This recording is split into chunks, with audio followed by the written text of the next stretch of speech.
Good afternoon and welcome to Real Chicks Rock Presents Real Discussions. I'm your host for today, Michelle Dusberg. You guys always catch me in the middle of laughing and carrying on because we have green room shenanigans before we start and go live. But thank you everybody that's been checking us out for the past 3 years. It's been 3 years. I'm super excited about that. Wow. So thank you guys for all the listeners. We got some new listeners today because I was out in them streets yesterday and I met some new people. I had an event yesterday at Buteco, and I'll talk about that more towards the end of the show. But thank you, everybody that's checking us out. Let me just give you a little background about what Real Chicks Rock is all about. It's all about creatively collaborating and connecting as we raise awareness about issues that impact us as women. And we do it through community service. We do it through this platform, the media, as we have this conversation. We do it through public speaking and mentoring.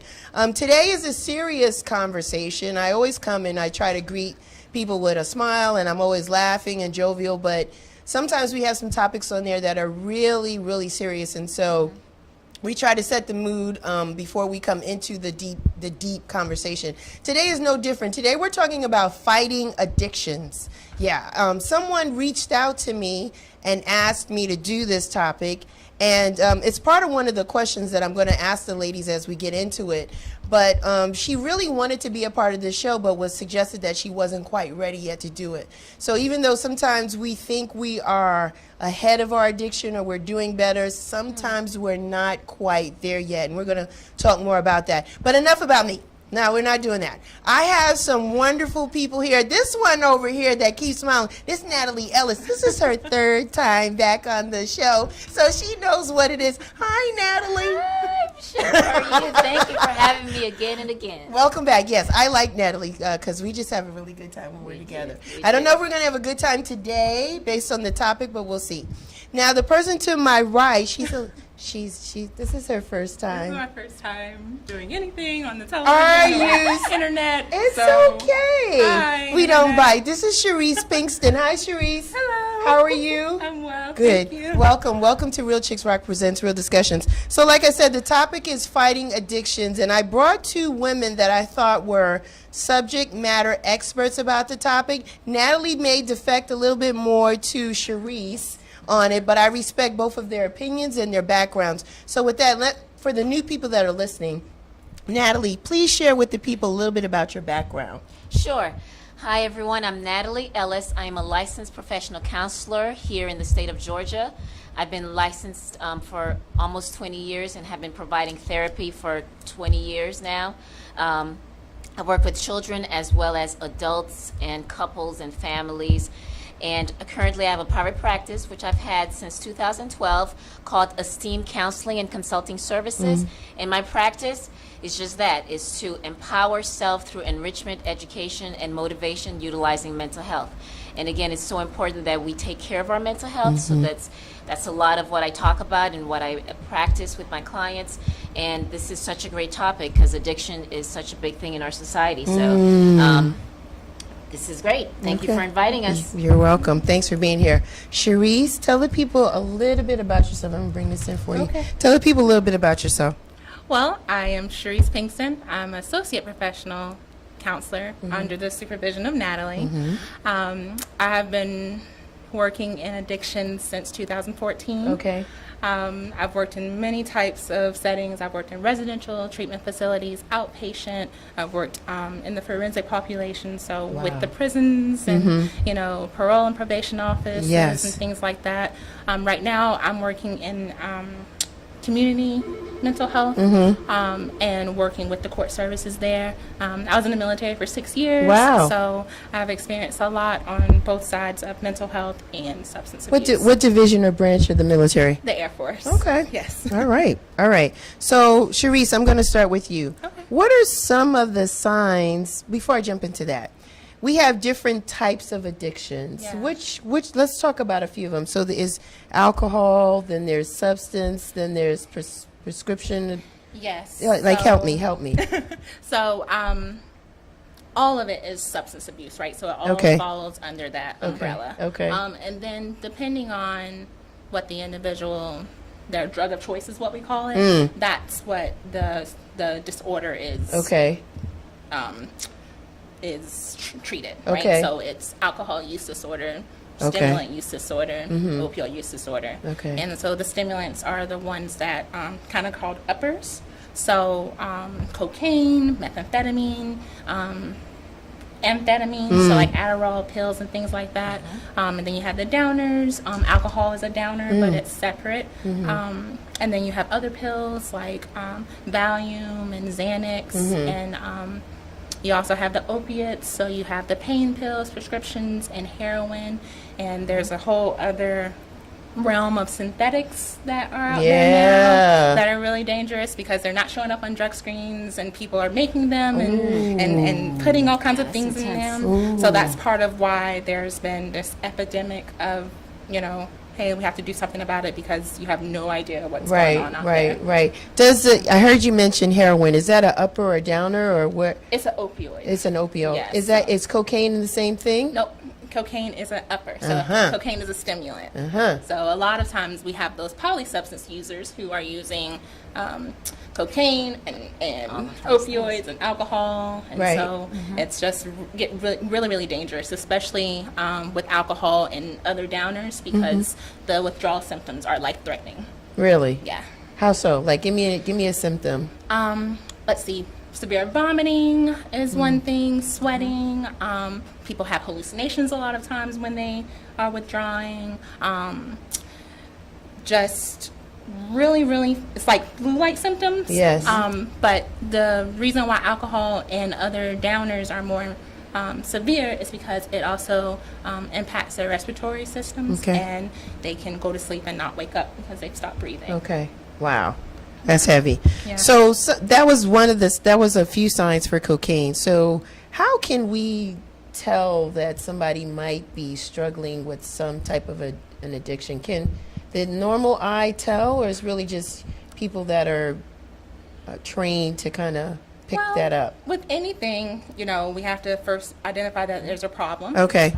And so a lot of times people call themselves functioning addicts. Yes. But that's not necessarily a real thing. It's not. Because there's other realms of our lives that are damaged that we aren't, you know, aware of. Okay. So problematic and uncontrolled drinking or using more than intended. A lot of people say, especially like with cocaine or other uppers, oh, I just need a little bit to be able to take care of the kids or to work or whatever. Or just to function. Or to just to function. Right. And the way our bodies are made, we don't need those things to be able to function. There's other ways to be able to function without putting some kind of substance or foreign substance into our body, especially the illicit ones. People continue to use despite negative consequences. So if they have lost their children or lost jobs or have gotten in legal trouble and they continue to use, those are other signs that an addiction problem might be there. People with addictive personalities. So when there's like comorbid depression and anxiety and people use substances to kind of fill those voids, those things are problematic as well. Now, she said some buzzwords that leads right down to your street, Nathalie. So with that too, in terms of science too, because some of that impacts the mental health in terms of mood, behaviors and things like that. So definitely being aware of if a person's their level of irritability, if there's been a change in their personality, change in their behavior. So there's a lot of different things we can pay attention to if we are, again, aware of the people around us. So Cherice said a couple of things, like I said, some buzzwords like depression. That's what you kind of deal with right now. With people that come and see you, they're fighting some type of depression or they're in a depression state. Do you find that some of your clients are using in some kind of capacity? I hate to say using, that sounds so generic, but just they're using some type of... Yeah, there's such a thing called co-occurring disorders, whereas there's the mental health piece like the depression, but then there's also the substance abuse as well. So oftentimes when people are struggling with their depression or their mood or their anxiety, they just want to feel better. So I do have a lot of clients who have social anxiety, and what do? Before they go out, they take a drink, and then that has become a pattern, a habit, and then an addiction. Wow. Okay. And so then that becomes a co-occurring. So there's already that anxiety there or that depression there, and on top of that, now we have the substance abuse as well. So yes, a few of my clients do struggle with both. As a way of coping with their depression, they also now use as a result of that. Yeah. Wow. And you're able to counsel, or do you kind of recommend someone like Cherice to kind of... Yes, and it's a so partnership part of here? the things we have to do too is it's hard to counsel someone if they are actively using. Right? Because again, they're not in their best state of mind. Okay. Right? And so if they're actively using, we do recommend they go treatment for substance abuse first. Okay. And so which is what a lot of what Cherice does before Okay. they then start into all this other stuff. Oh, the counseling, All the the counseling aftermath, stuff, and right. try to function without Right. that. Yeah, Yes. because if they're high or if they're drunk or if they're in another state, again, all this processing, they're not getting it. It's not sticking. Yes. Right. So help me understand a little bit of the counseling without, for the sake of people's privacy or things like that. But we just want to kind of get an insight of how this would work. So, let's use me an example, right? And I'm clean. I don't have any. I do have an addiction. I work too much. Oh, well, that is... I'm a functioning addict in that regard, but Addictive outside behavior. of that, addictive behavior. Stop. I need to go talk to Nathalie about that. Stop. So yes, I have addictive behavior. So, but use me for an example. So let's say that I have a drinking problem, but I don't feel that I do. To Nathalie's point, I get up every day and maybe I have something to drink to start the day. Then I come home and man, what a day. Then I have a drink to end the day. Is that really an addict, or is that just a person that likes to have something to drink? What do we think? So my standpoint, because this is literally the profile of client that I have. Okay. So I'm trained in a technique called motivational enhancement therapy. Okay. And it basically is just that we play on your motivations. So we make pros and cons lists. Okay, what are you getting out of drinking in the morning, and what's not working so well? And we roll with the ambivalence to change, because you wake up in the morning to drink, that you're getting some kind of benefit from that. Okay. So to stop that, you are going to lose something. You're going to sacrifice something. So in therapy with me, we talk about those things. We talk about, okay, what is that going to look like for you when if you decide to stop? Okay.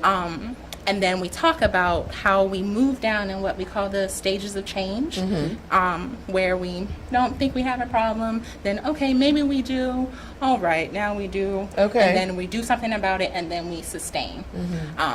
Now, in those stages of change, we can go, it's not linear, right? Okay. It goes back and forth. Right.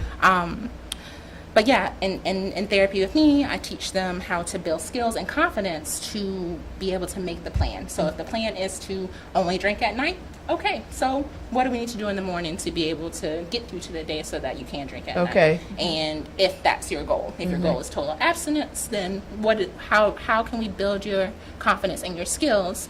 And we go to Miss Nathalie as well to kind of help and integrate that, because especially if the individual has co-occurring disorders, treating one without the other is not as effective as a dual treatment. Okay. So. Okay. I'm gonna be devil's advocate. Right. I'm gonna be devil's But advocate. before you do Go ahead. that, so if the client comes to me first with that scenario, that is like Cherice mentioned, if it's something that they're needing in order to function, if they feel they need to have that drink of alcohol just to get through the day, then that is something to question. Okay.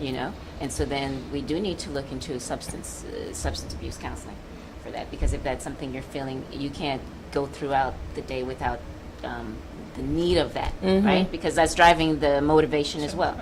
So yes, we would then refer. And I think that's key. That's going to dim down my devil advocacy, because some people that drink feel that they don't need it, right? They just do it because they like it. They just like the way it tastes. Sure. Some of it might be tradition.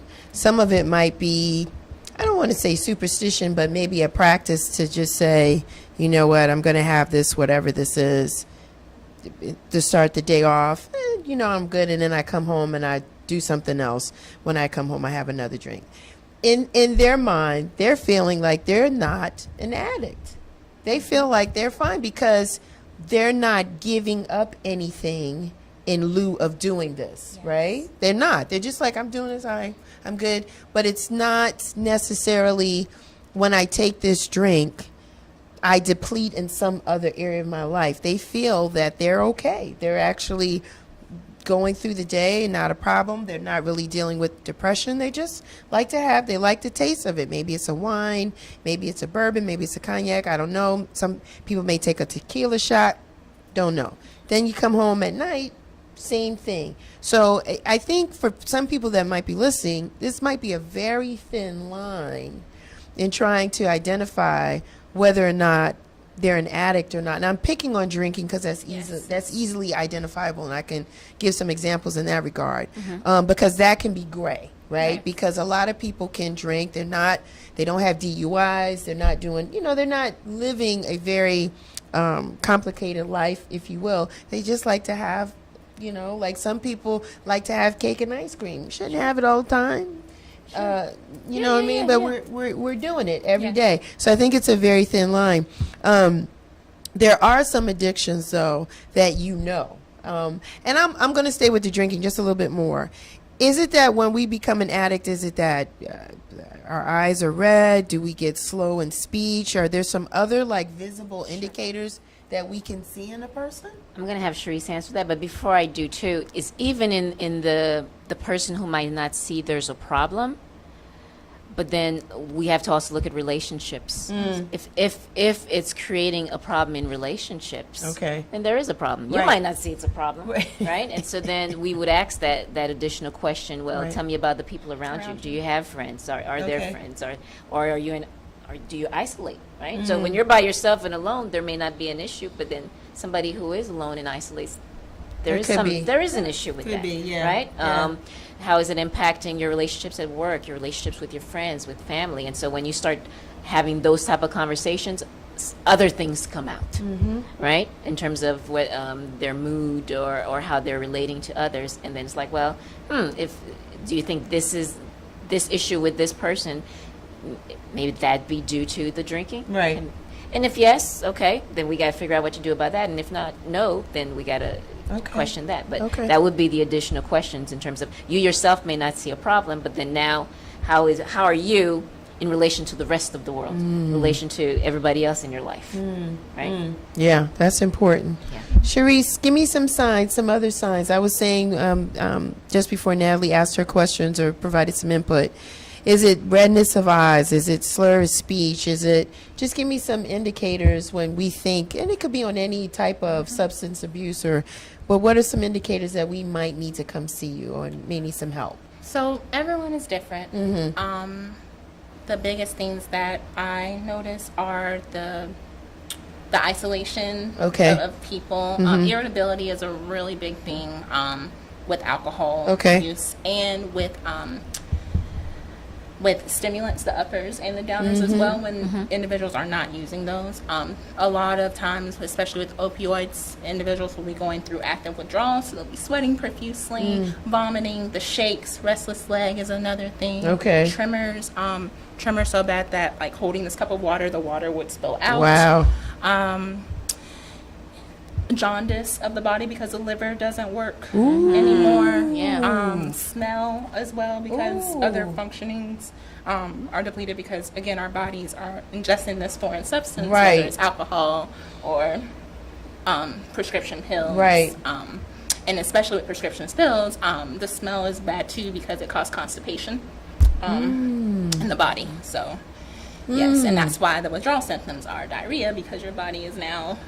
Yeah. That's kind of graphic. Sorry, it's okay. It's all right. It's all right. Time. Yeah. It's a lot. Yeah, it's There's a lot. a lot of physical symptoms. People's teeth, depending on the drug. Yes, and uppers as well. Individuals tend to pick at their faces, so it looks like acne, but they actually are picking at themselves, losing weight or gaining a lot of weight, especially with alcohol because of the carbohydrates and the sugar in alcohol lots of times. So, again, I haven't met everyone who has substance issues, but those are just some of the things that I've seen. Wow, that's a lot of different stuff. In your opinion, Cherice and Nathalie, you can chime in too because you get them from mental health, depression, that type of thing.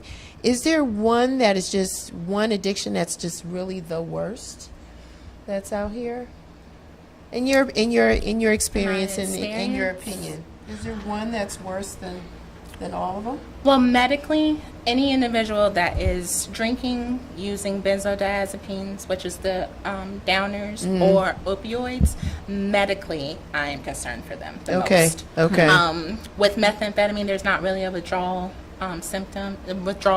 medical withdrawal concern. Okay. There is a withdrawal concern because they are using the substance for dependency, but not necessarily a medical concern. Okay. So I'll have an individual that come in like, oh, I need to go to detox for methamphetamine, and it's like, no, you need to take a nap, and then we'll talk about it in the morning.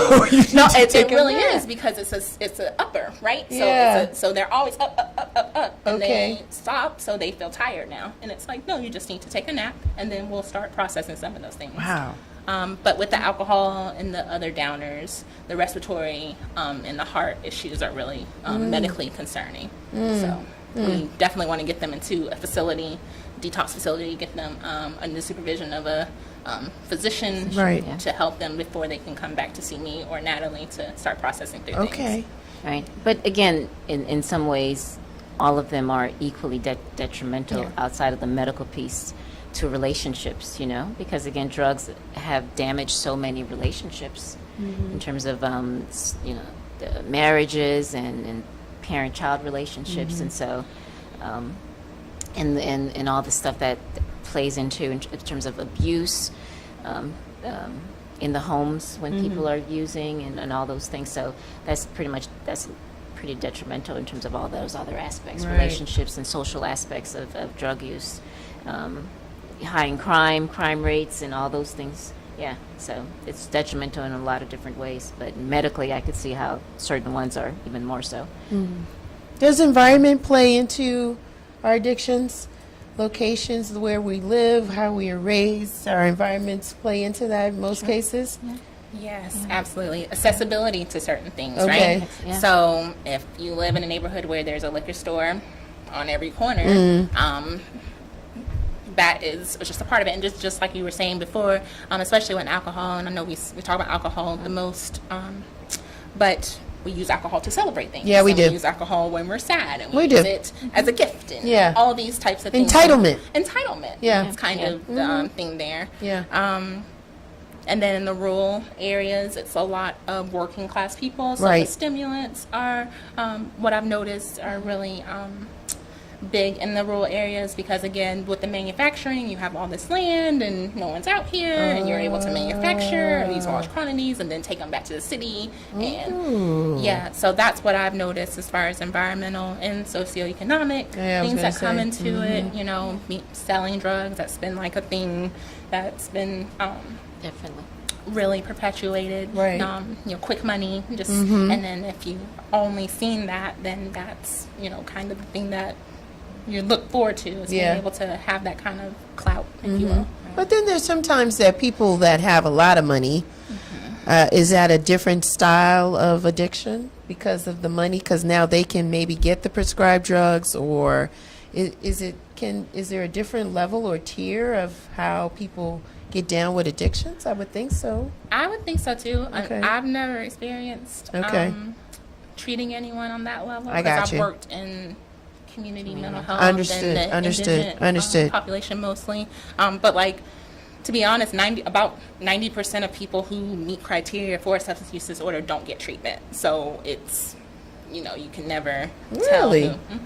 So that is like, Because a lot of times when they do end up in treatments, there's some kind of court demand, and so again, going back that socioeconomic class, the person with money has the lawyers. or has lawyers, or are able to hide their addiction a lot better than the person who doesn't. Right, and so that socioeconomic plays a part in terms of treatment, in terms of again, what gets to be seen versus what gets to be hidden.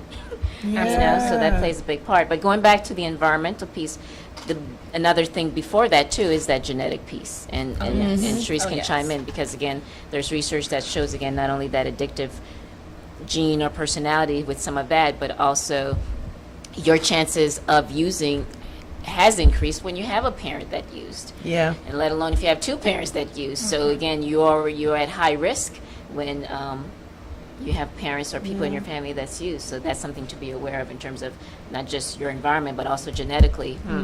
This is not something to fool with. Yeah. You already got it in your. And then the thing I learned from Natalie, since she's my supervisor, is those adverse childhood experiences also play a role into it. So trauma events usually can trigger substance use of some kind because of that emptiness that people feel, and usually substances or the belonging that comes with using individuals kind of are drawn to that to be able to be connected. So Do we find that addictions are found more with men or with women? What have you experienced, Cherice? I've experienced that men use a lot of different types of Really? substances. Really? Yeah, and they usually OD more and Okay. require hospitalization more than Okay. women. And that men are in treatment more. Like I've worked in residential facilities before, and it would be like 75% men, 25% women. Even right now in my groups, I have mostly men in my substance groups and other than women. But the cycle of addiction is a lot stronger with women is what I've noticed, because women come into treatment and they get diagnosed, and so then they have that cycle started, right? Okay. So you come into treatment, Right. okay, I'm clean now, I went to 28 days or what have you, and then I've relapsed and I had these cravings, and now they are more, I guess, aware of their addiction Okay. than men are. Okay. But I've noticed that men tend to are the polysubstance users, all the whole gamut is what they call it. So that's what I've noticed. Okay, Natalie, what have you seen? I mean, on your side, is it a lot of your clients? Is it more women or men that have been fighting these addictions, and then they come and see you? I think in a lot of what Cherice mentioned, I think for men versus women, there's, again, going back to with men, there's the crime. There's so many other things that makes what they do more noticeable than probably for women. Okay. And for women,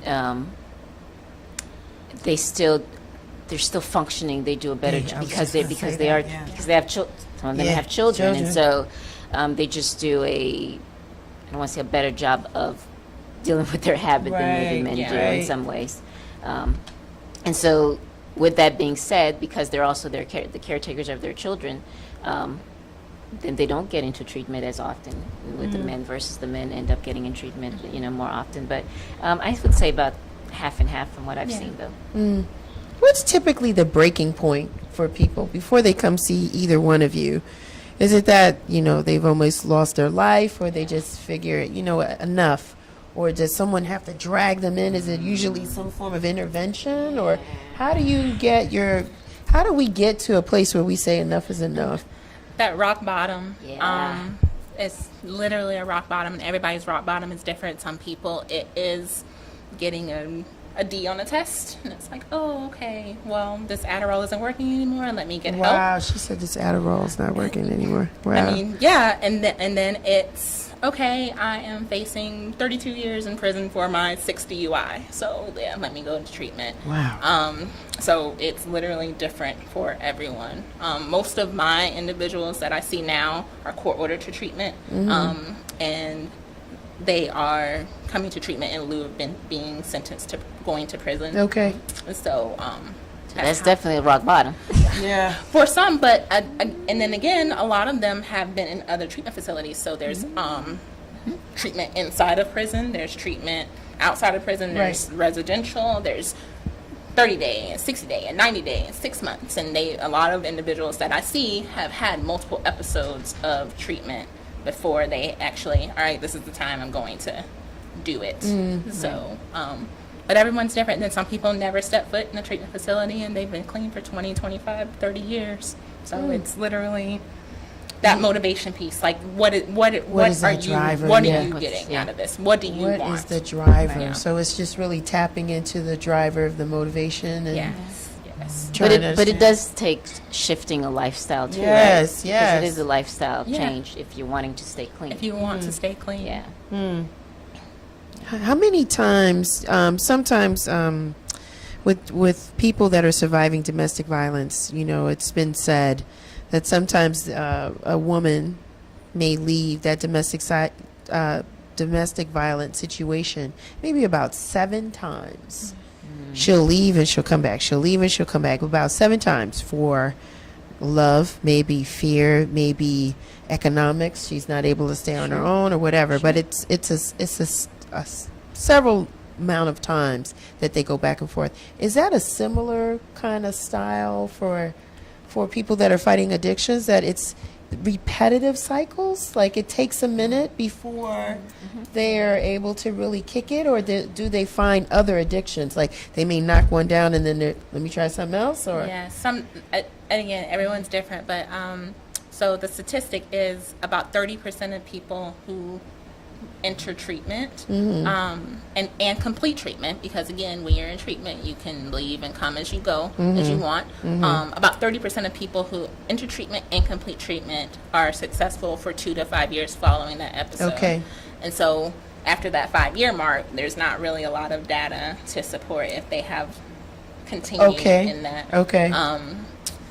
So that 70% of people will relapse.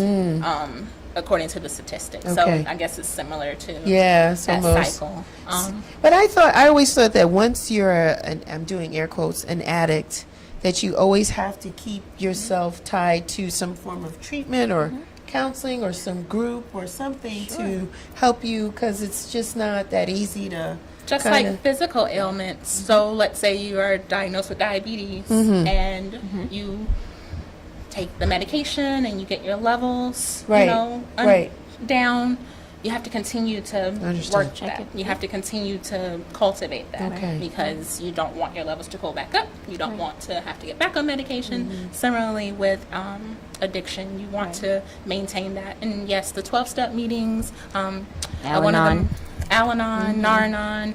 One of the mantras that we use a lot is connection is the opposite of addiction, because as long as you are connected to something, someone, a force higher than yourself, then it's easier to be able to hold on to that recovery lifestyle. Right? So, Which is why it's all about a lifestyle change. You know, that maintenance that you're speaking of, and that because you could, and the thing about this society, alcohol is in everything. Right. You know, drugs is a part of the norm. You know, kids are using marijuana and all that stuff. It's just part of the norm of the culture. And so when you're making a decision to not do this, yeah, it's a constant awareness in your mind. Oh, I could easily fall back into this addiction. And so yeah, it's becomes a lifestyle change. The people you hang around, you can't hang around the people you used to hang around. You might not be able to frequent, let's say, a bar. You know, someone else can, but then being around people that drink, frequent a bar, because who knows what may trigger you, right? And so that awareness, that awareness is constantly there. So yeah, in some ways, you're always an addict in that it may come back. Those sensations may come back. The feeling that caused you to use. I was watching a show. I forget the name of it. It's a show on CW, and this young lady, she had overdosed on drugs, and part of her issue as to why she started using is her brother is a football star and the father is a football coach, and feeling invisible in her family. And so that feeling of invisibility led her to drug use, and then that gave her attention, that gave her people started to notice her, and so then she overdosed, and she ended up in treatment and got clean.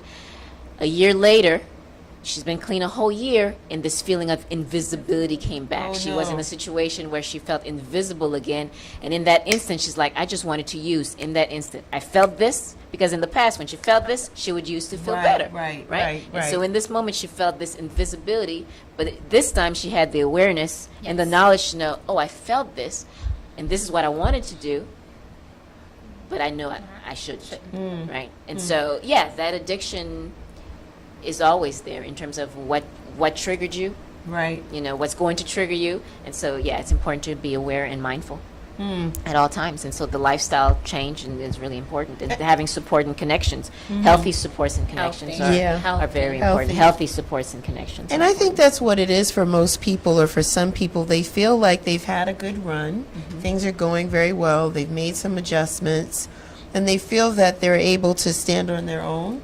Like they've overcome their demons, so to speak, which is really maybe the triggers, as you've mentioned, and they feel like they're able to come out, or they're able to be in those settings or those surroundings, and the triggers are not going to impact them because they're good. They've been good for like a year, 2 years, but it's just a very vulnerable place, isn't it, Natalie? Yeah, it is a very vulnerable in that, life is full of everything. Yeah. Everything can create some type of emotional instability. Yeah. And so one thing I tell clients, and I truly believe this, as therapists, we provide this support for people, and it could be for a lifetime, depending on the individual. And so when client says, you know what, I'm okay now, and I'm like, great. And then I would also give them permission to know at any time you're not okay, it's okay to come back. Because tomorrow could bring so many stuff that could trigger all type of things, and it's not necessarily because something I should be able to handle this, or I'm strong, or something's wrong with me. No, it's like life brings what it brings, It sure and sometimes does. we need the support. So it's okay to know, okay, I'm good now, yes, and then when I'm not good, I get and seek the help that I need, and support that I need, and that's where we need to get, because there's a lot of stigma associated with substance use, which is why people don't go get treatment, which is why when they are in treatment, they're so resistant to treatment because of the stigma. But then when we could, again, try to take away some of the stigmas of mental health and of substance abuse, then that gives people permission to know, you know what, I do have this problem and I need help, and it's okay. Give me some of the stigmas, Natalie. Like, what do we immediately think that they're failures, or We think they're failures, they're we think they're weak? criminals, we think they're weak, Yeah. we think they're not strong-minded. They're always depressed or whatever. We just feel like Bad they're to be losing their around. mind. Right. They're slightly crazy or a little off. Right? All of that. All of those kind of stigmas. So they're There's all not. kinds of stuff. Right. When those things could be things that could happen to anyone. Again, Right. that's a choice to cope and deal with whatever it is they have going on. They chose to use whatever their way of coping is. Right. Somebody else may have chosen to work themselves. Somebody else chose to gamble or gamble or shop. to gamble, Some some eat. people or eat. sex. Some Eat, eat. sex Sex addiction. is There's all another kinds one. of Another one. ways we cope, because in that moment, whatever it is we're doing, that's what makes us feel good. Yeah, it numbs. numbs the I'm going to speak from the working addiction. It numbs whatever you're feeling. But It does. in all fairness, there are triggers. There are certain things that trigger me, even though I'm not on the addictions we're talking about today. Yes. There are some things that I have to stay away from. Natalie and I talked about healthy relationships. I still listen to that because it helped me. I was on her couch that day. I allowed myself to be it. But I realized in that conversation that you do have to change your environment. Yes. And there are some triggers that even if you see a name go across your phone, it just goes, and it takes you in a place and a time that either was really, really good or really, really not good, but it doesn't help you in the current state that you're in now. So that's why sometimes there's some people that you can be friends with your ex, and sometimes you be like, no, because it just because it just takes you to a place. And it's the triggers, and then it's a whole different thing. And so you're creating this lifestyle, like you're trying to get out of this dependency, like you feel like this addiction or whatever, the substance abuse or whatever you're using is some kind of dependency, and you're trying to get to a place that you're no longer dependent upon that. So you need to stay away from those things that make you feel like you need those addictions and those things, right? Cherice is smiling. Yeah, those associations, they have a thing. It's called people, places, and things. Those Okay. are the things that we break it down. Okay. So a lot of times, when I'm in treatment, I get the individual and I say, okay, are you willing to factory reset your phone? Because Wow, she said factory reset the your phone. Because Man. we can delete the text, right? We can delete the phone, Yes. the text thread. We can delete Right. the contact. But the number's But still the number's still there. there. And then the iPhone, pesky little iPhone, I likes to kn- remind us of those people. Doesn't It does, right? So, and that's kind of where I start with that, especially when we're doing relapse prevention planning. Yes, relapse. Relapse prevention, because while we can't, make sure that we never relapse, we can put a plan in place. So, are you ready to reset your phone? If they say no, okay, so what are we going to do instead? Because those associations of those people with those things and those places, that street you drive down every day that had your drug dealer on it, okay, so is there another route we can go? Right. Well, you can't go to McDonald's anymore because when you went to the bathroom at McDonald's, you were always shooting up heroin. So, okay, let's figure out where we're going to eat. We can go to Five Guys now, and we really talk about that, especially in the prevention standpoint, because at this point, we're trying to change our lifestyle. We're trying to do something different. So if you're not ready to do something different, then, okay, what are you willing to do? Yeah. Just to add to what she said, too, because the other thing, too, is for those people who are wanting to make a change, right?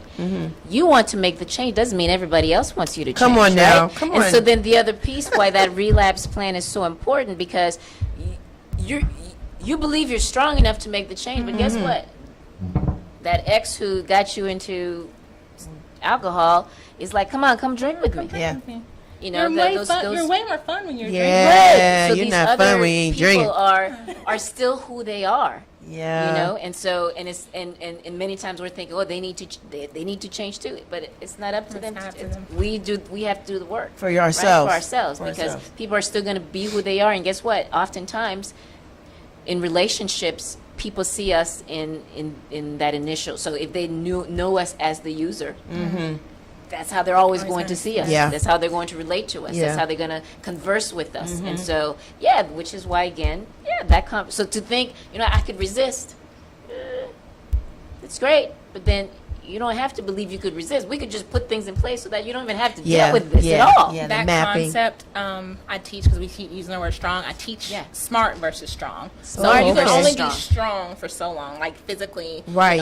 we can be strong until something heavier comes to test our strength, right? Yes. So, but to be smart, to be able to face that thing and to hold that weight differently, to be able to still hold it up, it's different than just our brute force of willpower. Yeah. It's different from having the tools in place and having the things set up for us to overcome these things as they come. Because It's a real serious thing. I was reading a book this week about Stevie Nicks. I like Stevie Nicks. I do. Fleetwood Mac, the whole thing. And she talked about her addictions.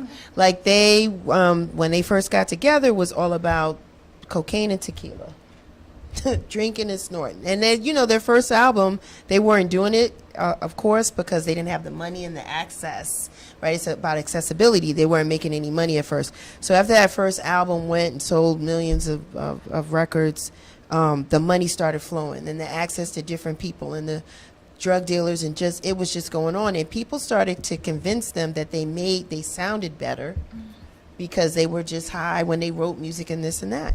When Stevie decided, I gotta stop this, because she had sniffed so much cocaine, her nose was about to fall off. Literally, that's what they said in the book. So she decided, okay, I gotta stop this lifestyle. And so, to both of your points, especially Nathalie's, the people around her didn't want her to change, because it was a matter of them feeling comfortable about who they were when she was around them in that state.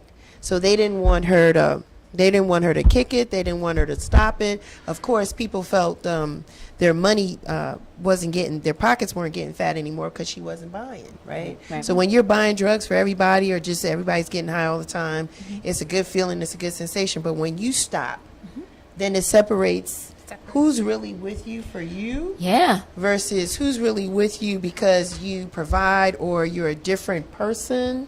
You seem more fun, you seem more free, you seem when you do it. So it's a real serious thing. It shakes out who's selfish. There's a lot of selfishness involved in it, right? Because when you're doing it for your own selfishness, because you want to feel and be a certain way. There might be some adversity, there might be something that's facing, or something that's going on inside of you, and you feel like, I need some extra help. And then when you are open about it with a certain population of people that may do a similar thing, then it's all good. It's all cool in the gang. But then when you decide to change that lifestyle, it's a loneliness period. Am I right about it? You're lonely. The loneliness kicks in because you can't pick up the phone and call those same people. You can't be in the same space. You might have isolated the ones that really loved you as they were telling you you had a problem and you didn't want to listen. So it's a whole reset, not only just your phone, but your whole life. Yes, Has to definitely. be reset and renewed. Let me ask about this, because unfortunately when people are suffering mentally or anything to do with their health, I feel like there's always an opportunity for people to gain money in some kind of way. Maybe pharmaceuticals. Even, I'm going to use Stevie again, even as she tried to beat one addiction, she had a doctor feeding her prescribed medicine to help her beat the other addiction that she had. Do you find that some of your clients are having to deal with that a little bit? Yes. So not so much now that I work in community mental health, because we don't prescribe narcotics. Okay. We're not allowed to. Okay. But in yesteryear, that used to be a thing. Right. And even now in detox, Ativan is prescribed to help with the detox protocol. So a lot of people will feign detox symptoms to go get Ativan. Ativan is one of the downers. Okay. So they will say that they're going through withdrawal for alcohol to go into a facility to get another downer. So and then there's other pharmaceutical routes. There's methadone and Suboxone for the opioid addictions, and then there's Vivitrol as well. Vivitrol is a blocker for opioids, and it curbs the cravings for alcohol. Okay. And it's in a pill form and an injection form. But again, those things are Yeah. very expensive. Yeah. Very, very expensive. So a lot of people don't have access to be that. able to do that. But like we were saying before, those people who are in higher socioeconomic spaces are able to get the injections and get the nurses to come in and give them the things for their detox and that way. So yeah, there's certain implications there. There's a lot of things going on. Like, you turn on the TV and you see prescribed medicine and drugs. I don't know what they're for. I have to really pay attention to what they're saying and not saying to understand, oh, is this for high blood pressure? Is this for my sex Sexual drive? dysfunction. Right. There's a lot of that with sexual dysfunction. Like, like, I'm trying to figure out, and I'm like, you got to go across, and then again, too much of any one thing is like Not good, not right? good, right? But to bring back to your point again, like any addiction or any behavior, if we're saying, you know what, we can no longer do this, right? And so yes, there's something else we could replace it with, and so there's do another healthier drug, or this other more prescribed drug or legal drug or whatever. But again, even in eliminating all of that, now what do we replace it with? Which is what the relapse plan is all about, which is why the changing of the lifestyle becomes so important. Because in lieu of this time, this is in the past, you used to drink, you used to do the drugs, you used to do all this. Now what are you going to do when those urges come? Right. What are you going to do now with this time? Yeah, we have to replace that with something, right? And so how do we replace it with the most healthiest thing that we can find? Yeah. You know, and so it is about now talking to clients about some of the clients are figuring out who they are. You know, if you've been using drugs as a way to function for so long, now how about exercising? Let's try something like that. Have you ever tried taking a paint class? Have you ever tried going for hikes or going for walks? Have you tried something else? Because now we gotta substitute that time with something else that's appropriate and that's healthy, outside of the drugs and outside of the prescription drugs and all that stuff too. Because again, because that feeling will still come, whatever that feeling is, in terms of feeling invisible, or if it's the urge, those urges may come, and then what do you do? And that's a lot of what that relapse prevention is about creating healthy and appropriate things, putting people, those things, things, and places, putting things in that is appropriate, that's healthy, that's going to empower and enhance you and make you be your best, versus, again, keep you in that state of drug use or substance use, If somebody comes to one of us, somebody who's not skilled, right, and they say, I have this problem, this addiction, I'm on prescribed drugs, what can we do to help them? What is the first plan of action as someone who is not experts like yourself to do to help someone if somebody came to one of us and saying, I got this thing, yo. I just can't stop sniffing cocaine every day.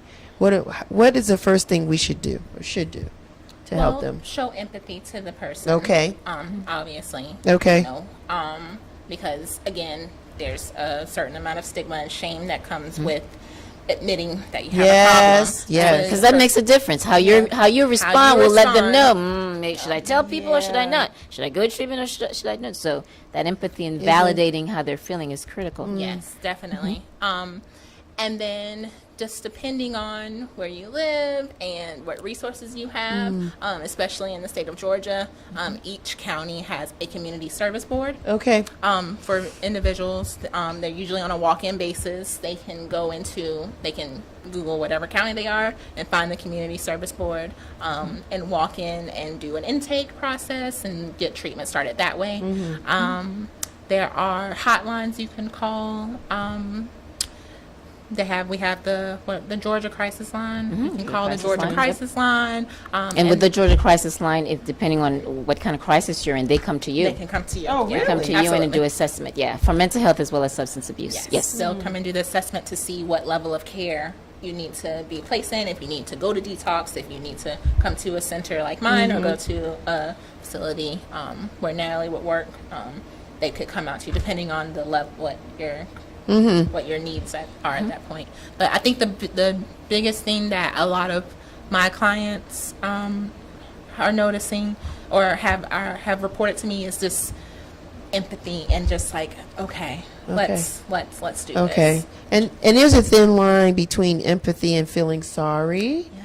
Or coddling, or just enabling the behavior, and then it continues. So we have to be careful as to what we share and how we get them on the right road, right? Yes, that's because important. It starts out with the good intentions, right? 'Cause Right. you want to be able to help them, especially if they're going through withdrawals. You don't want to see your loved one sick. So let me give you some more money so that you won't be sick today, and then we'll get you to treatment tomorrow.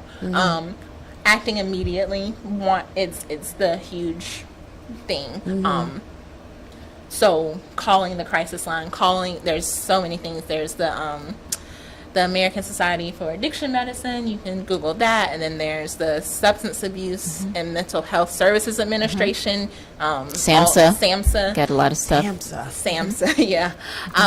And just acting immediately is the biggest thing. Right, if they're coming to you right then, seeking help, Seeking definitely acting immediately. Because, again, a few hours later, things may change, so getting them the help right away. And holding people accountable. So there is different with them being empathy and validating feelings, yet at the same time, you holding them accountable for the things that they've done and for the things that they need to do and doing the work. And so oftentimes what makes that cycle that you talk about, is the enabling. We tend to, because we don't want to see our loved ones, like you said, hurt or in pain or suffering. So we tend to make excuses. We tend to enable. We tend to dismiss. And when we have to hold them accountable for their behavior, and a lot of going back to behavior and symptoms regarding substance abuse is those sneaky behaviors and hiding and doing that, all those type of things. And Cherice can speak more about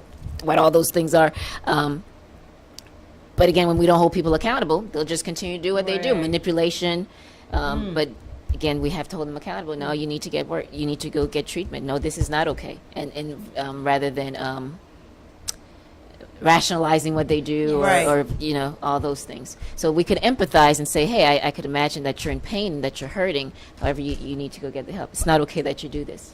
And get the help that you need. And setting boundaries and being consistent in your boundary. Boundaries, so if I told you, hey, Michelle, we are going to treatment tomorrow. If you do not come to treatment with me tomorrow, I'm going to call 911 and have someone take you to treatment or get an order. And tomorrow morning you come to me and, no, Cherice, I don't want to. That is up to me now. I have to be accountable for what I said. I said I was going to call the authorities to come get you. I need to do that. And a lot of times people feel like that's hurting you. But that's the feeling sorry part. That's the feeling sorry. Like, She said she needs to go to work. She needs to put the kids, whatever. But holding ourselves accountable for our what we said, that we're going to help our loved one, that's important too.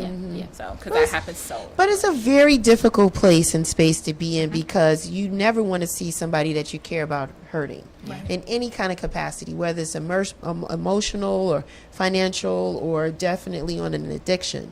Then when you're living with someone and you're seeing them having to go through this, it's an enormous amount of strain and pain on them. Any suggestions? Let me start with you, Nathalie. Anything that we can say to those people that are living with people that are trying to fight these addictions? Ooh, that is hard. That's a tough. Yeah, that's real discussion. a I really. refer them to Ooh, Nathalie. that's That's family that way counseling. right to Ellis over here. And then I'll say go to treatment. Make sure they go to treatment. Because it's heavy. It is, but it's it a is real thing. a lot of It's a people real are thing. living in that, Yeah. right? And then the one who is sober or who's functional Right. is the burden of everything falls on that person. On them. Right. And I've had clients where that's the case. The let's say the husband is not working, the mother's the one, and the wife is the one doing everything and trying to keep the peace, trying to make things And then that's the other thing too, that in terms of the secrecy and the hiding, because they don't want it to look Like they're dysfunctional. like things dysfunctional are in public. going So then on. they're hiding things and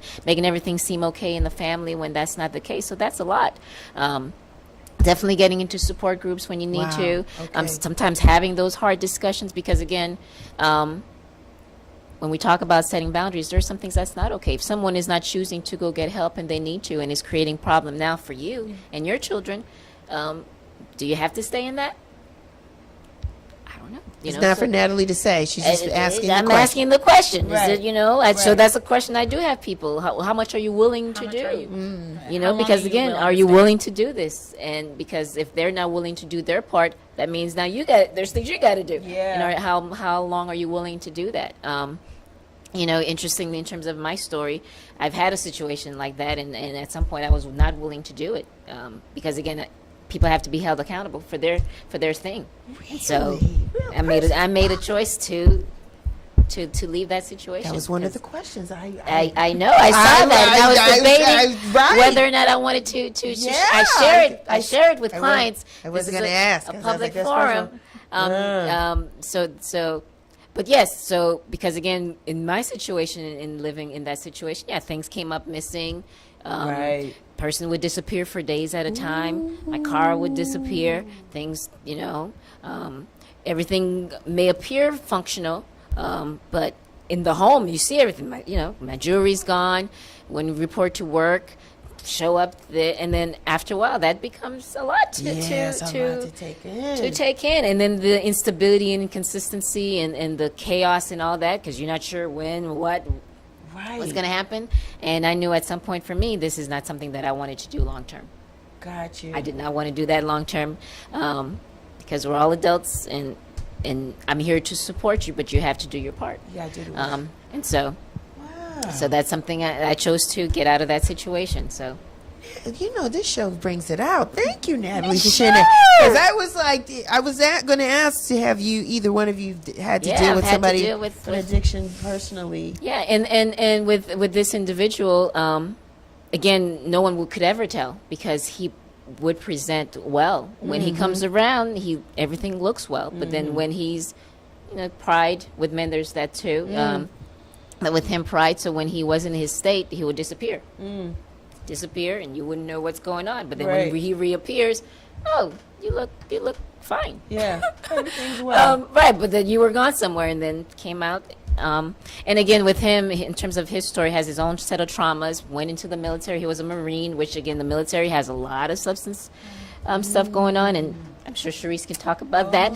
But a lot of the things he did was part of the military, and then again, things take over. Oftentimes, we think we can control and manage, and next thing you know, you do something one time, 2 times, 3 times. After a while, it just becomes a pattern, a habit, and now an addiction. But yeah, so I know it was tough living in that home. Not sure what you're gonna find when you walk in the door, or what's missing, and I knew I did not want that. After all my jewelry's gone and all my. She said, "No, I did not want that anymore long term." So I made a choice to leave that. Good for you. Congratulations on that. I want to talk about the branches, the military, though, because that's a very good point. because a lot of people go into the armed services, armed forces, and they do that, but it's just a different way of life in there. Yeah. It's totally different. And then sometimes it's a coping mechanism when you come out of that. And sometimes it's just behavior. You're in different ports, you're doing different things in different countries. There's nothing else to do. Nothing else. But maybe to drink. You have access to that. You have access to other things because in other countries, certain things are legal and they're not. And they're not legal here. So you're living abroad and you're doing these things, and then you come here and you still have this part of your human nature, part of your lifestyle. Have some of your clients been in the military that are trying to fight some of these addictions? Yeah, a lot of them, and I even have my own personal experience because I was in the military. I was going to turn the table in just a minute. Yeah. So you're right. Like my first duty station was Okinawa, Japan, and the drinking age in Japan was 20. So underage drinking was not really existent. It wasn't because existent. everybody can drink. Everyone can drink, and like you said, and being on an island fever, and just being away from home. Being away from home and coping, and we're all 19, 20, 21 years old. People starting to look good. They didn't look good before. But then a couple of shots, and then, they ain't looking too bad. Then it's the whole dynamic and trajectory changes. Because it's got a little help from a substance. I can't say I came out unscathed there. I had my own situation from that, but and so coming home because I spent 400 days in Afghanistan. So coming home, it was celebratory, and what you did, and finally you made it home, or we lost people, and let's memorialize them. So it's the culture. That's a whole nother, it's a whole nother thing. I'll bring you back when we talk about that, because I know some military people and they have some things that they've overcome or they can really share it, and some transparency. And just, as a parent, I used to say to my son, like, if you don't go to college, you may have to go in the military. I'm retracting that statement. Statement because it's not as ideal as the commercials lead you to think, to believe. It's very difficult for some. The motivation again is what it is, because my motivation to go into military was to pay for school. Understood. And I got it. Got all my degrees without none student loan. So I did that, right? So that was my motivation. That's my lifestyle change. Okay. Now, I have met people who went to the military to make a bunch of money so that they continue to do the negative things that they were doing before, and they have more access to things, and they usually get discharged dishonorably or other than honorably. So life will let you do exactly what you want to do. Oh, that's heavy. It really will. That's heavy. We have to live with the intention to do what we want to do. Yeah. Our results come from what our intentions are. If I say I want to lose 20 pounds and I'm still sitting over here drinking milkshakes, Cherice, I like that. Man, then I had some really cookies last night. Do I really? I had a milkshake yesterday. So I was like, gotta lose this weight. But sure enough, my hand went in the bag and pulled it out. Cookies are my weakness. Golly, they can't even be in the house. I digress. Go. That's your lifestyle change. That's my they lifestyle. can't even be in the house. Yeah. It's gotta be so I'm gonna tell Christopher, don't put it in the buggy no more. Okay. So it's changes. You have to make changes.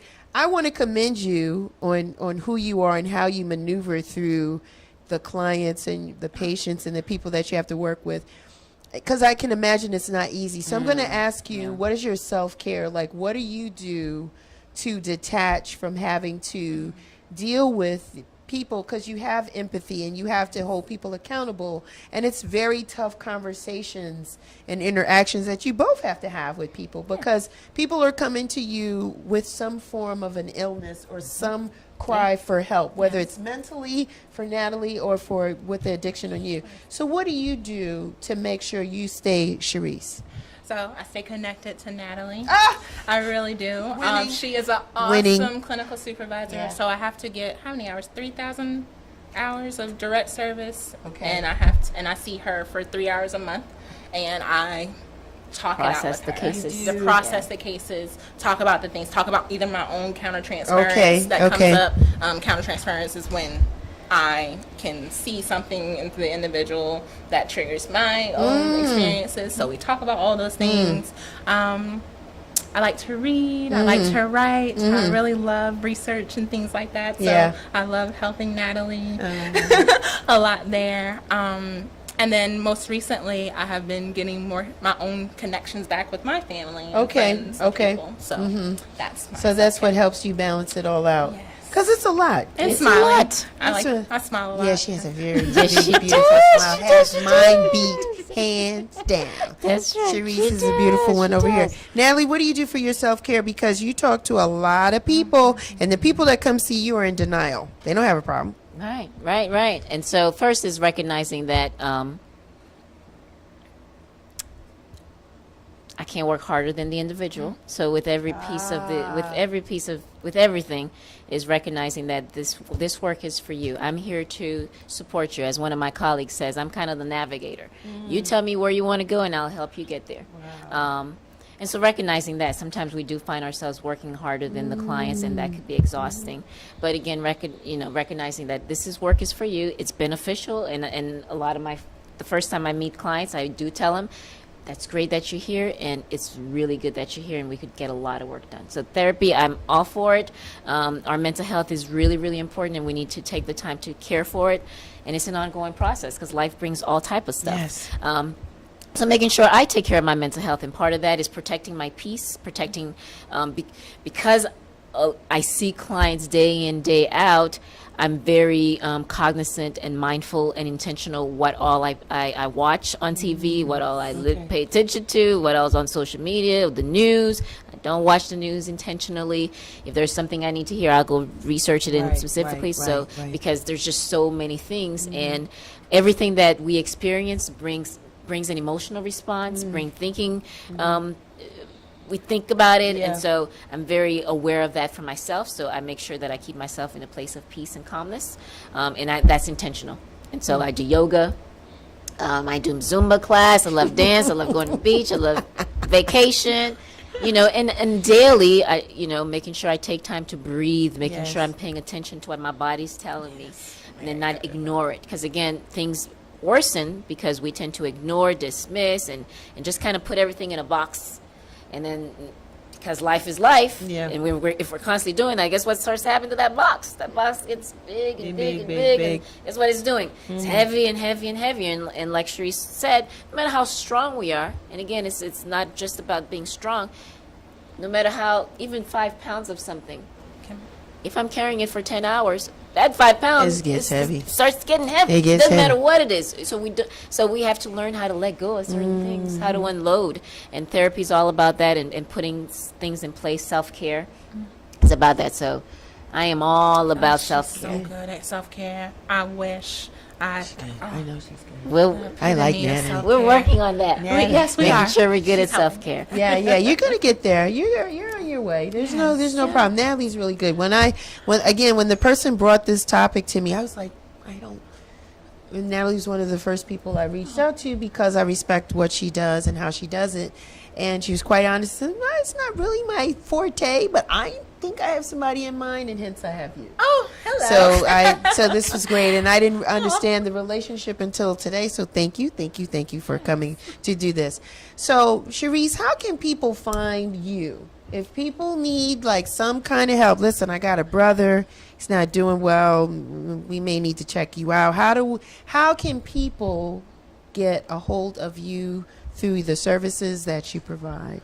Well, because I'm associate licensed, I don't have any independent practice. Understood. But again, I work at a community service board. I work in the Gwinnett, Rockdale, Newton area. So, just researching whatever county you live in to go to a community service board. But yeah, I don't practice independently, so Understood. I don't really. Understood. Just in case people wanted to reach out. If you wanted to have a question or anything like that. Oh, you want to see my personal debauchery? No. Okay. No. We're fine. We're fine on that. Nathalie, how can the people find you? Yeah, definitely. So I have, again, a private practice, Esteem Counseling and Consulting Services. I am on Instagram, on Facebook, under Esteem Counseling Services. People can reach me via email, DM me. So just put Nathalie Ellis or Esteem Counseling Services, and you'll find She's me. wearing her shirt today. This is my logo, so She's you'll wearing see her shirt. it. She's so cute. She's. That's how I found Natalie on Instagram. I did. She I did. did. I like what she was doing. Are you still doing the conversations on Wednesday? I am. I am still doing that. And what is the title? What is it called? So it's called Ask the Therapist. So I do that on Wednesdays at noon. And last week, well, before Mother's Day, I did two. I did one that Wednesday, and then I did one, I think, Thursday evening. Because, again, Mother's Day is a hard time for everyone. So, again, when people have loss is a big part that lead people to substance use sometimes when they've lost someone. And Mother's Day is a rough time for a lot of individuals. People, yeah. And so I did that. Yes, ask the therapist. So definitely if people have questions or if there's certain topics that I want to talk about, then I would just go on Instagram Live on Wednesdays at noon and just kind of talk about that topic. So that's been going well. So there's a couple of takeaways here. Again, we picked on alcohol just because that's just an easy pick, and that's no diss to anything or anybody. It was just an easy example for me to kind of facilitate and navigate this conversation. But any form of addiction is really something really serious, and it's really critical. And hats off to everybody who's beat their addiction. Or in the process of beating it, because it's not easy. I'm sitting here, trying to be as light about the topic as possible, but it's a really serious thing. Yeah, it is. There are quite a few people that are fighting or dealing with different addictions as we speak that are in our homes, and we don't even know how to embrace that, how to handle that. And every day is a challenge. Every day is an opportunity. It's a new adventure. We're not really sure what we're going to get from the person that we love or we care about. So again, today was just really to try to raise the vibration and the awareness about these addictions as being real. It's not a demonic thing. It's not you losing your mind. It's something that is going on with you, and that there are different ways to get help. And as my people said today, that you have to be willing to put in the work, and then they'll meet you where you are. So the first step is realizing that you have an addiction and not be embarrassed about it. I think that's the first thing. We want to take away that stigma, that there's nothing to be embarrassed about anything that's going on in your life, and just know that you're not the only one dealing with this, and that there are people out here that can help you get on the right track if that's really what you want to do. I believe in seasons and reasons and timing, and so things happen when it's supposed to, and your journey and your path is totally different than for somebody else. So please don't be discouraged if someone else is kicking something and you're not. It's going to happen when it's supposed to happen for you. My thing would be that if you have some form of faith or something, maybe environmental changes, or maybe believing or worshiping or practicing or meditating or doing yoga or doing something to kind of get you out of that space where you feel that you need to be dependent on whatever that thing is. So yeah, it was a lot here. We touched on a lot of different things here with my experts, and I thank you ladies both. Definitely. Thank you, Cherice. Thank you, Nathalie, for joining. And that's the addiction piece. Now, me, right? Real Chicks Rock. Yeah, we are everywhere. Yeah, we are. So, as I said at the beginning, at the opening of this, I used to do this coffee shop thing where we network and socialize and inspire and get to know people. And when I looked at it, it was 3 years ago. Oh, wow. Yeah, it was 3 years ago. And I did it for 2 years. And I was like, it was starting to tap me on the shoulder like, you might want to try to do this again. Yeah. So we did it yesterday. And we did it yesterday at Buteco's Coffee Bar over in the Grant Park area. It was 1039 Grant Street. We had a wonderful day. I want to thank everybody that came out, spent some time, got to meet new people, did some networking, passed some cards around. It was really good. Thanks to my DJ for the day, Gerald Music Man Brooks. He was phenomenal. We had a great time there. And so people said, are you going to do it again? Are you going to do it again? Are you going to do it again? And the answer is, yeah, I'm going to do it again. So Yay. we'll be back there June 29th. Don't worry about it. I'll get a flyer. We'll put it on social media. I'll announce it at the end of these shows going forward. We'll put it on the website. If you want to get a hold of me, go to the website, realchicksrock.com. I'm everywhere. It tells you the social media platforms I'm on, where we're streaming this program, YouTube, iTunes, iHeartRadio. Go to the website to find out everything that's going on. What we got coming up is a financial management workshop in June, which is next month. That is my birthday. So for my birthday, I always want to give back to the community. Boop. So we're going to start marketing and promoting that. If you need some help in your finances, if you want to understand how do you get to this 820, this 800 credit score, you need to get your life in order. You need to recalibrate what is real estate, the pros and cons of that, what is a financial portfolio, 401, all that. You need to come to this workshop. Right. Look, Cherice said, yeah, because that's the empowerment piece. We empower people with the tools that they need so they can be empowered and do things differently. So come check that out. That's going to be on June 8th at the Philip Rush Center. We'll have more details. We're going to post that more in the future. Yes, me, new product. Right. New merch. I told you I was coming out with a new shirt. So I got a new. Ooh, I like that. Right. Real Chick. Look, the engineer stood up to look. Yes, it's Real Chicks Rock. We got a new shirt out there. We're coming up with some more tees, too. This is going to be on the website, so if you want it, go get it, get at it. I was supposed to wear it yesterday, but it looked better on the mannequin than it did on me. So I let it stay on the mannequin all day. So, yes, new product. Go out there. We got pop sockets. We're going to have this shirt. Got some more stuff coming on. All that stuff. Good stuff going on. Last thing, and then I'm going to be quiet because I talked a lot today. I don't really like to talk that much. Strategic partners. I'm a strategic partner because you got to have strategic partners. Yes, I love it. And I like people. I thank people that give me an opportunity to rock with them.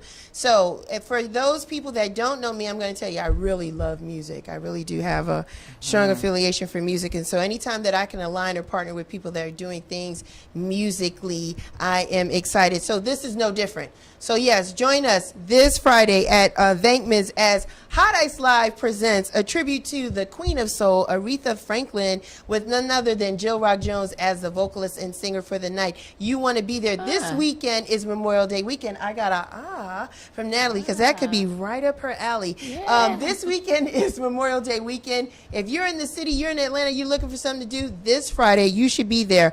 Yes, general admission is going to be $15. Doors open around 9:30, I believe, 8:30, I believe. 8:30 show might be starting at 9:30. Check it out. Venkmans.com will be there. So if you're coming through, I'll see you, Nathalie. I'll be looking for you. But that's my time. Okay. We had a lot of stuff going. No. Thank you. Cherice says she loves the energy. It's always like this. And this is I didn't have any drinks or anything. Me neither. This Oh is my just a gosh. natural thing. I let the sun kiss my face. Nice.